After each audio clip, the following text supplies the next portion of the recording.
somebody, bring it. If you followed him in the past year with the Poor People's Campaign, you've seen somebody give voice to all the research that we've been talking about here. But see, I've known him from before that. I went down to Bennett College just to start a little trouble. His daughter was on the committee that selected me as president, and he immediately made his friendship known. And whenever I kind of went halfway off the reservation, he would tell the board that I really wasn't that bad. Except for you didn't rescue me from the time I called Mitt Romney an idiot. You told me I should have said that.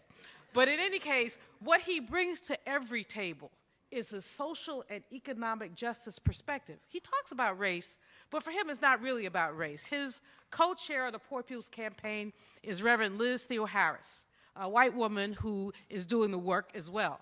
He was arrested, no, he was not arrested. A group of folks were arrested outside of the Supreme Court with Liz Theo-Harris, Reverend Bill Lamar, some of you know him from Metropolitan AME Church, and Reverend Barber came to the Rainbow Coalition and shared with us how these folks were shackled with their collars on, shackled for praying. He has led us all over the country, state by state by state, to talk about social and economic justice. He is, first of all, a freedom fighter. He's an NAACP man.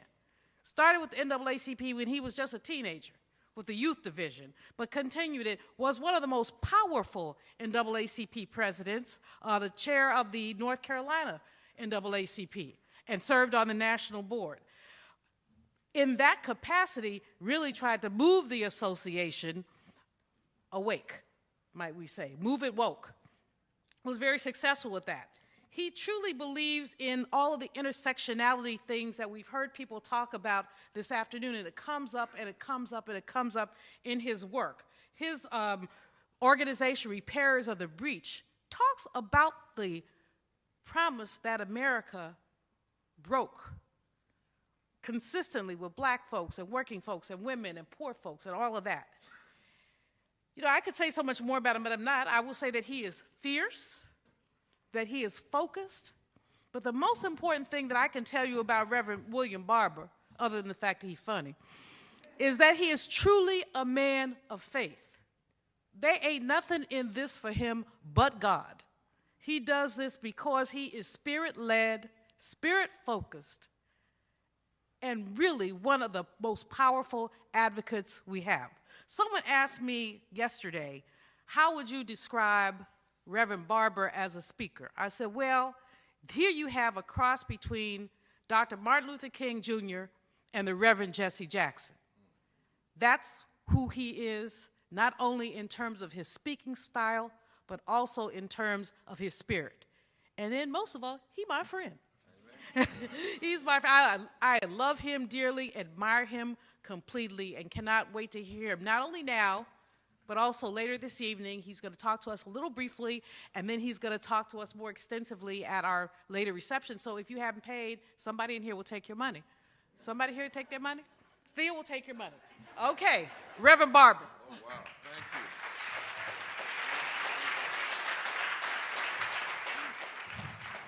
That is my friend, and I tell her, I used to say, if anybody bothers you, just let me know. And because we ought to all give Julianne Malvo a round of applause for the work that she has done and the voice that she's had over the years, and to the director and the great story that your father was a part of helping to design the buildings for Resurrection City. A lot of people don't know that, but he was there and helped design Resurrection City. John is here from IPS, and where's John? He's here from IPS, and Phyllis I had to move on, do some work. The young lady that helped me stay in trouble, North Carolina, Sierra, is that? Hey, raise your hand. Tell that. Yeah, that's North Carolina. And I may tell you a story about her in a minute, but this whole business of why researchers are so critical. The nephew of Miss Boyington, who was beat on the Edmonds Pettus Bridge, is now working with me. He's right here, Brother Elliot. Young brother, young millennial. And Shali Gupta is the director of policy for the Poor People's Campaign and is working with all of us across the country. She's here today as well. And we're glad to have her. And then abstentia is the Reverend Dr. Liz Theo Harris, who's the co-chair of Poor People's Campaign, but also the director of the Kairos Center at Union. I was asked this question, and somebody said, well, they wanted you to talk about why research is so important to movements, why research is so important to movement. And I thought about it, I've been thinking about how to frame it, and then I said, well, you know, they invited a preacher, and we have so many preachers, too many today, that are going around praying, P-R-A-Y-N-G, for a president and a Congress that's praying, P-R-E-Y-N-G, on all of the people that the scriptures and God and all say we shouldn't be praying on. So I want to kind of tell you something that you might not expect in an economic conference. I'm always struck when people say to me, but you're talking about morality and we're talking about money. And I say, and you really think they're different? You don't recognize that a budget is a moral document? That policies are about moral decisions? That morality is not just about inspiration, but about information? And that, as Joseph Stiglitz, the Nobel Peace Prize economist once said, we have to deal not just with what does it cost to fix inequality, but what is the cost of inequality? The cost of inequality. I'm a preacher, and from my theological tradition, researchers help to protect the moral integrity of a movement. Because the worst thing a movement can do is be loud and wrong. And we've seen too much of that, where the movement has bumper sticker sayings, but no stats, no depth. And that's one of the quickest ways for a movement to lose its integrity, right? In the Bible, for instance, the prophets of the Bible were really social activists. The only time the prophets in ancient Israel rose to the fore was when the kings or the politicians and their court chaplains weren't doing their job. That's the only time. There was no other need for prophetic. And if you read the prophets, you find out that they had to have some researchers somewhere. And they were versed in research because they were able to say to the nation something like this. For instance, in Isaiah's day, they had glitz, they had glamour, they had temples and all of those things. But Isaiah says, I'm looking at your society, and we've done an analysis. And based on that analysis, Isaiah 10, listen to this name, says, woe unto those who legislate evil and rob the poor of their rights and make women and children their prey. Isaiah couldn't say that without some research. And he came, after looking at the research, he came to the conclusion that the legislation was not just a difference of opinion, but it was evil. And not only was it a difference of opinion, but it was robbing. Somebody had shown him some research that whatever was going on, whatever the government was doing, it was taking from the hurt the least. It was robbing them. Well, actually, it was raping them. I hate to use that word, but that's what it was. Because in the Hebrew, when it says make women and children pray, because, you know, rape is about power. And as somebody who dealt with, you know, attempted abuse, sexual abuse against me, I don't dare to understand it in terms of a woman, but I understand that it is about power. And Isaiah was bold enough to stand up to the king and say, what you all are doing is raping and robbing the poor, the women, and the children. He couldn't have said that with that kind of moral authority without research. Later on, over in Isaiah 58, is that me? No. Was that me? Well, I'm going to make sure it's not me. In Isaiah 58, Isaiah says, okay, you all have all this worship going on, you have all of this praying, but you have left, but what you're doing is not pleasing because you've got all this ceremony, but you have not loosed the bands of wickedness. Now, in this conference, you might say, why is he going through Bible study? Because loose the bands of wickedness in that text actually means you have not paid people what they deserve. That's what was called wickedness in Hebrew. Wickedness was not some, you had too many martinis. That's, wicked. That's not wickedness. Wickedness in that text is specific to the issue of not paying people what they deserve and trying to cover it over with a lot of religiosity. Researchers help us pull back the covers and force society to see the hurt and the harm of the decisions that people are making, right? He goes on to say, and then he goes on in that same text to say, and the nation will never be able to repair itself until it stops being wicked and not paying people what they deserve. So sometimes you need researchers that can help a movement say to the nation, as long as your policies are this way, you might have a little ebb and flow, but you're never really going to be able to fix the society because the society's policies have actually insulated destruction. That's why you have to have researchers to protect the integrity of the movement. Now, I follow this brown-skinned Palestinian Jew named Jesus. And Jesus, don't y'all mess around and follow what the so-called white evangelicals say. That's not even a term, actually.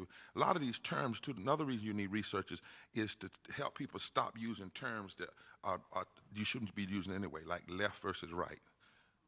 Y'all really are not on the left as EPI, right? You shouldn't even talk like that because that language is set up to be divisive. Just like I'm not a liberal Christian versus a conservative Christian. It's kind of like those are not even terms that are used biblically. You're conservative and you're liberal, and so are you in the way you look at some things. But these terms that we have brought into our thinking that are designed, so we call people the right, and then after we call them the right, we spend 45 minutes trying to convince people they're wrong.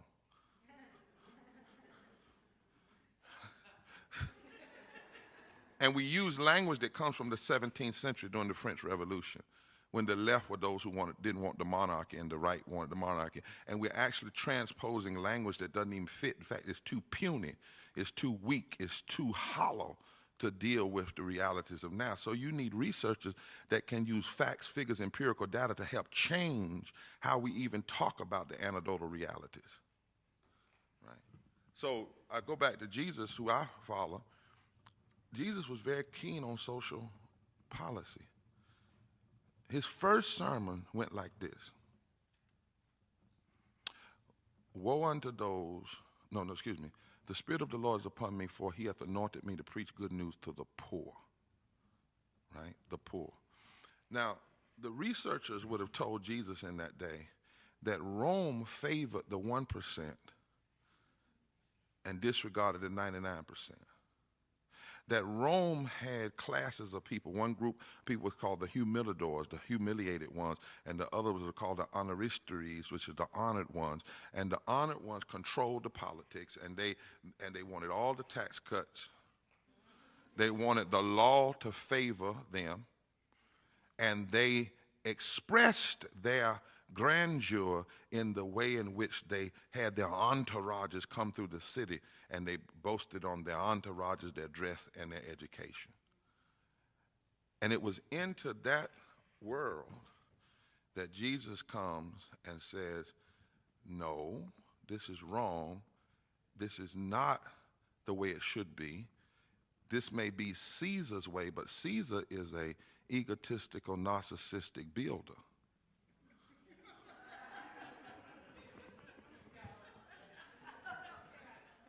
See, that's who Caesar is, who loves to put his name on buildings, and if he could, would put his face on every coin. That's who Caesar is. Caesar is the one who desires military parades to flaunt to brag. That's who Caesar is. I don't know why y'all laughing. I'm talking about something 2,000 years ago. That's who Caesar is. Caesar believed he had the authority to grab any woman anytime he wanted to, and Caesar only wanted people around him who told him what he wanted to hear. And Caesar only cared about money. Everything was about money. And into this, Jesus comes and says, the Spirit of the Lord, which is above Caesar, is focused on the poor. Now, there are 3 words for poor in Greek. But the one used to describe this moral movement of Jesus is patokos, P-T-C-H-O-S, which literally means, Julianne, those who have been made poor by exploitive policies. So Jesus had to have some research around in order to say in his first sermon, I'm calling out the policies and declaring that they are wrong. And at the end of his life, he says a nation, not individual charity, he says the nations will be judged by how you treat the poor. Patokos again. So you can't even understand Scripture in the contemporary moment without having researchers that unpack to us what's really going on underneath the glitter, the glamour, and the grandeur. Movements need researchers to protect the integrity of the movement, because when you have a movement, one of the first things they're going to do is question. That's why I look at my sister back there when we started in the Moral Monday movement and in North Carolina. The first thing I did was went to her and said, we need a budget. We need everything we are raising up. We need 2 things. We need to figure out how to get every issue we're raising up in the courts, but in everything that has a cost. We need to know the cost if we do it, the cost if we don't do it, and we need to answer up front the question they're going to raise, which is they're always going to say, that would be nice, and that would be a nice moral thing to do, but it'll raise taxes. And we needed a researcher to go ahead and deal with that question up front, so that when we debated them, we started with that. Now, I know my opponent here is going to say that this will raise taxes, but according to the Center for Tax and Policy and Budget, not only will these programs not raise taxes on everyone, they may raise taxes on the wealthiest who are already paying 20% less than they should be. So we're really not raising it, we're just bringing it to. But in addition to that, this if you implement this, brother, it will create a surplus in the budget. Oh, and by the way, if you don't implement this over the next 10 years, it's going to cost the state such and such and such thing. So I just thought I'd put that out there first. So a researcher helps us declaw, if you will, or detooth, if you will, those who only have one or two critiques they're going to throw at our work. It's not like we don't already know what they're going to say, but the worst thing is to know what they're going to critique you about and not be prepared. Right? That's critical with the researchers. And we need researchers also who are willing to sit side by side with the movement, to go on and defend the movement. When people say they shouldn't be in the street, well, actually, here are the numbers. Here's the data. There is an empirical connection to their emotional outburst. It is not just pure emotion. These are not unlearned people. It is not that they're just mad and don't know what they're talking. In fact, they're not even mad because they're not crazy. They're mad, you kind of off the run. They are angry, and and they have legitimate discontent. Every now and then, you need to legitimize my cussing. I'm a cussing preacher. I didn't say I was a vulgar preacher, but I'm a cussing preacher. Like Dr. King, when Dr. King said, we must challenge the things that damn men's souls. That needs to be quantified. What's damning their souls? Right? That's legitimate discontent. If Dr. King says, I refuse to believe that the great vaults of this nation are bankrupt, somebody's got to already have the footnote for that. Actually, before it's said, so that you can use the metaphor, but then defend it. Research and revolutions go hand in hand. Revolutionaries have to be radicalized by the research, because otherwise they will think just like the larger society tells them to think. And if you think just like the larger society tells you to think, you can't challenge Rome if you are Rome.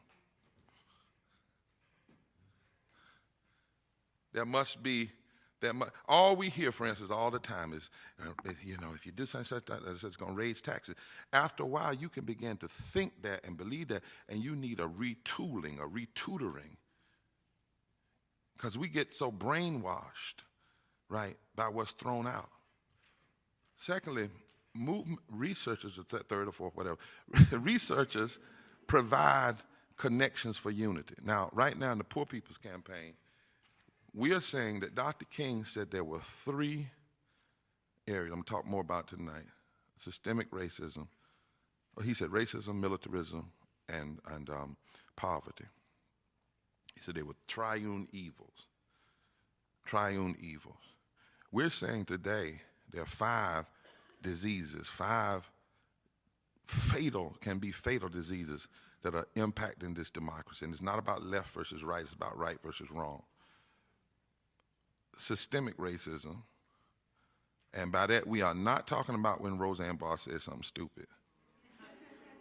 And we're not even talking about when some kids, raise the Nazi sign, even though as bad as that is and as ugly as that is, we're talking about measured systemic racism, systemic poverty, ecological devastation, the war economy, and the false distorted moral narrative of religious nationalism that gives a false moral cover for the 4 other diseases or the 4 other immoral realities.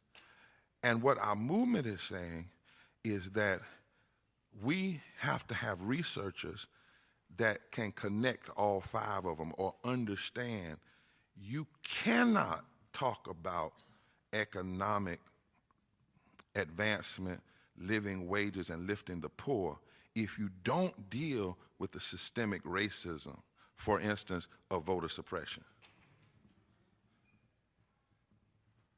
And you can't talk about either 2 of those without talking about ecological devastation, because the whole planet is destroyed. We won't have to worry about racism, but in the sense that the first people that are going to be destroyed are black and brown and poor Asians and poor natives and poor brown people and white people and so forth. We have to have researchers that do this. Help movements, help the larger public understand. This is going to sound so crazy. This is going to sound really crazy, but I got research to back it up. That voter suppression in this moment is more of a white issue than a black. She says 0 minutes, okay. It's more of a white issue than a black, right? Now you said, Rambo, no, it's not. Yes, it is. Because the research shows that every state that has participated in racialized voter suppression are also the poorest states. So the people who get elected through racialized voter suppression, when they get elected, they pass policies that hurt mostly white people, because in the states that are the poorest, the largest number of people in terms of raw numbers are white, not in terms of percentage. So you have to have researchers to make that connection so that we don't have black folk over here fighting against voter suppression and then white folk over here in some neoliberalism, something, and thinking they're working on separate things. When in fact, they're all connected. Is that helpful? That's why we need you.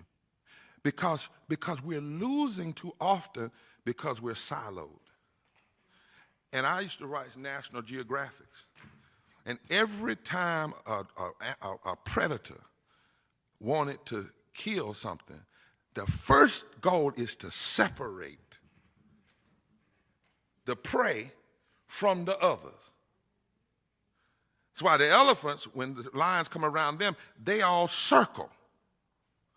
They understand that, yes, each one of them might be individual and have their own family, but in a fight, they need to understand the intersectionality.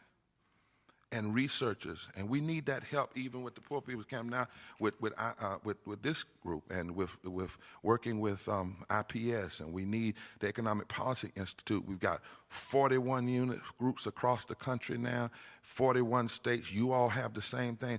We had 5,000 people in 6 weeks to do civil disobedience, 50-some thousand people to participate, 38 million hits on Twitter, 3 million people watching the video, and they are believing that this movement has something to say, rooted both in empirical data and anecdotal reality, and that's just the launch.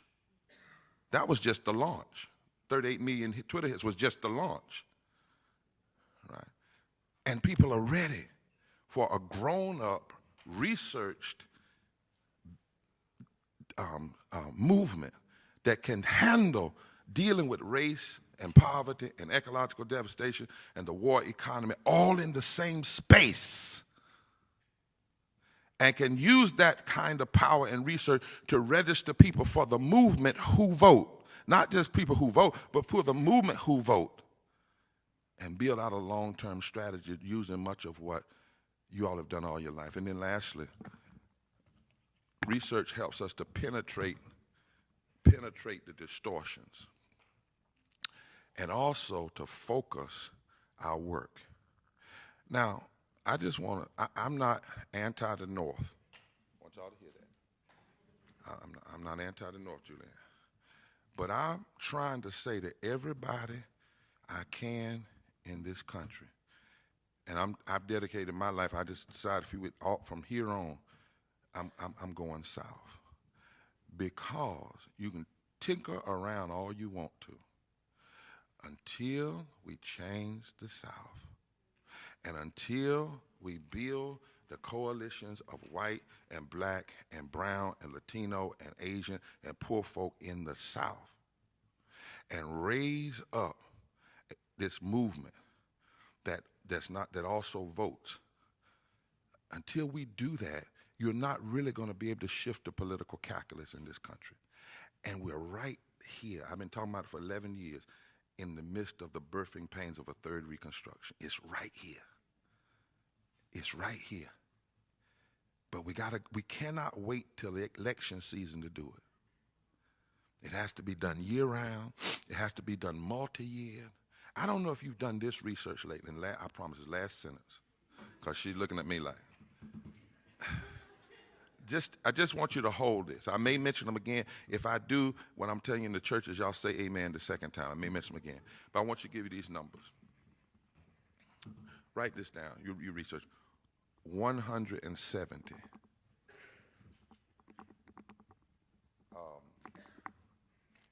26.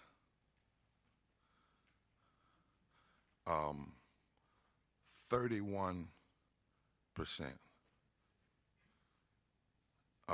100 million and 140. Now, what are the numbers? If you calculate the Electoral College from Virginia to Texas, you come up with a little bit over or right at 171 electoral votes, which means anybody that's running and you give away 170. You give them 13 states. They only need 99 electoral college votes from the other 37 states. The 13 former Confederate states, which only have about 23% of this country's population, controls 171 electoral votes. And it doesn't have to be that way. The data is showing us that it's right to be changed. And we can build these coalitions if we can build the right kind of budgets and right kind of movements like we're doing in the Poor People's Campaign. The next number, 26.